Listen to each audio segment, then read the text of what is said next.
belajar apa? Oke, kalian tahu nggak kita hari ini mau belajar apa?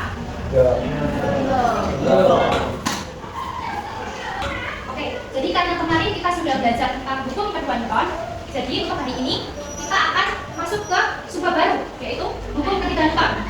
Ada yang tahu nggak hukum ketiga Newton itu kaitannya dengan apa?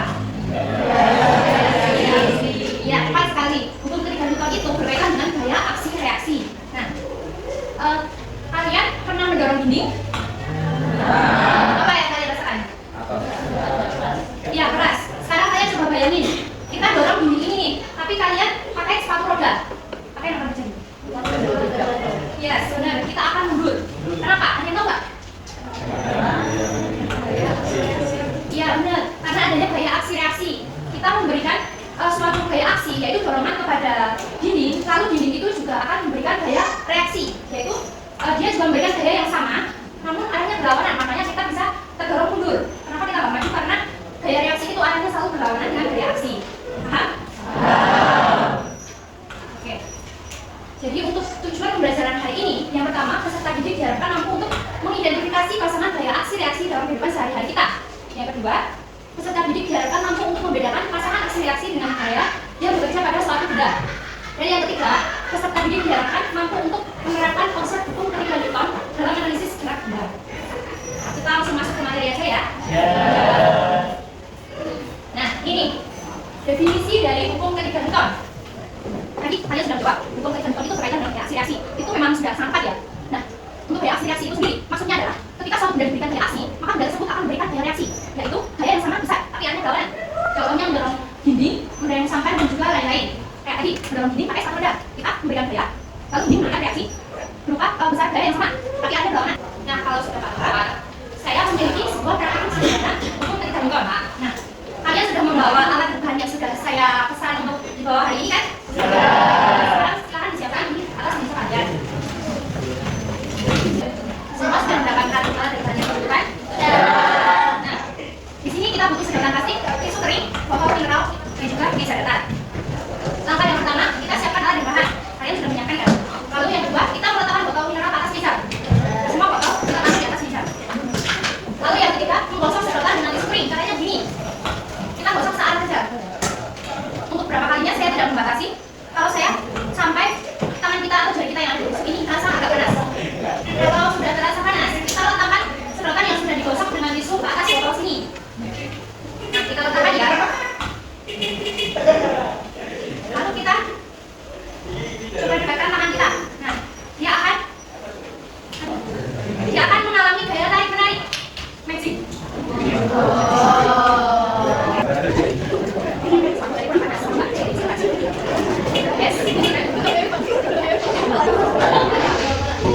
Semuanya sudah mencoba belum?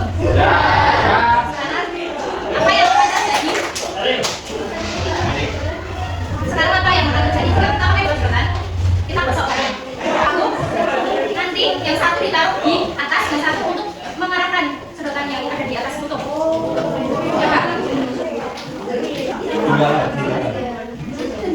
Berdasarkan percobaan kalian, ada perbedaan nggak dengan yang satu sedotan dengan dua sedotan? Apa coba perbedaannya?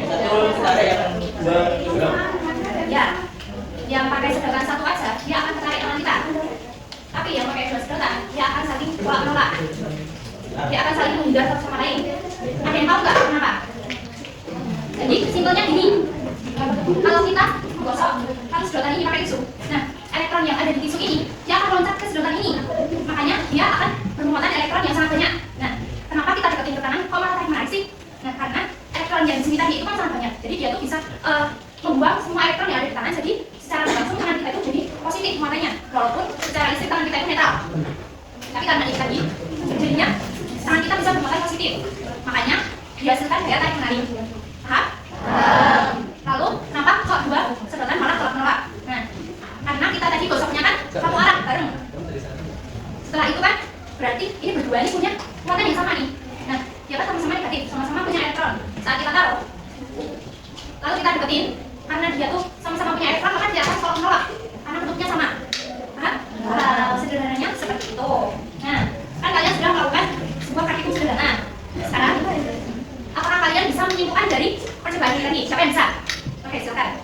Dari percobaan ini membuktikan bahwa hukum dibandingkan itu juga berlaku dalam interaksi saya, meskipun efek-efeknya tidak selalu terlihat sama pada kedua bidang. Iya, tepat sekali ya. Nah, jadi kesimpulan yang bisa kita ambil, pergerakan sedotan ini menunjukkan adanya gaya aksi dan reaksi yang sesuai dengan hukum Newton ketiga, yaitu setiap gaya aksi akan menimbulkan gaya reaksi yang sama besar dan juga berlawanan arah. Nah, percobaan ini juga menunjukkan bahwa gaya tidak selalu harus terjadi melalui kontak langsung seperti tadi, itu kan nggak kontak langsung, melainkan dapat terjadi melalui medan gaya seperti medan elektrostatik. Jadi, pergerakan sedotan yang diamati merupakan bukti nyata dari adanya gaya aksi dan reaksi yang bekerja secara simultan. Sampai sini paham? Oke, bagus.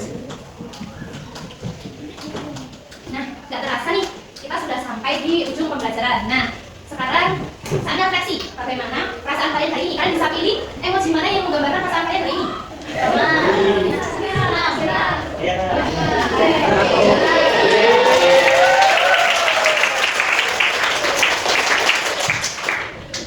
Oke, terima kasih ya atas reaksinya. Nah, kita sudah sampai di akhir pembelajaran kita. Ternyata waktu berjalan sangat cepat. Pembelajaran kita juga sudah selesai. Nah, kan ada pepatah tuh yang ngomong, kalau bertanya sesat di jalan. Apakah ada pertanyaan? Belum. Berarti kalian sudah paham ya? Nah, kalau begitu, karena waktu sudah hampir habis, kita lanjutkan pembelajaran kita di pertemuan yang akan datang. Besok kita masih akan membahas tentang hukum ketiga Newton. Kita masih akan mendalami hukum tersebut. Jadi, dari hukum ketiga Newton tadi kita bisa belajar nih, setiap aksi itu kan pasti akan menghasilkan reaksi. Nah, maka jika tidak kan jangan berharap akan ada jawaban. Perasaan yang disimpan dapat tanyakan diam, tanpa pernah tahu apakah itu akan berbalas. Kalau sudah tidak ada pertanyaan, waktu kita sudah habis. Kalau begitu saya cukupkan pembelajaran hari ini. Sekian dan terima kasih.